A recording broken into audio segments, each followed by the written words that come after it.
एकदा भगवान बुद्ध आपल्या शिष्यांसह जंगलातून जात होते. उन्हाळ्याचे दिवस होते. रस्ता लांब होता आणि शिष्य खूप तहानलेले होते. एका शिष्याने म्हटलं, भगवान, मला खूप तहान लागली आहे. जवळपास कुठेच पाणी नाही.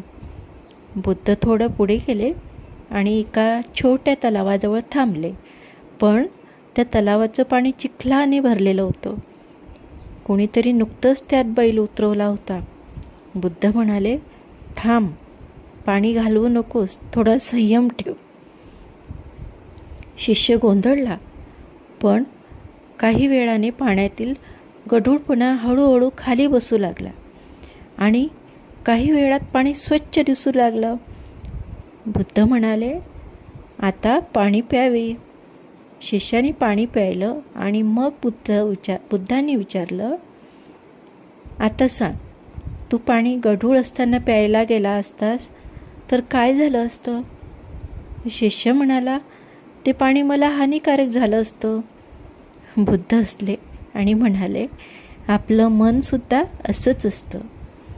जेव्हा ते चिघळलेलं असतं, रागावलेलं असतं, तेव्हा काही स्पष्ट दिसत नाही. संयम ठेवला की सर्व काही स्वच्छपणे समजायला लागतं.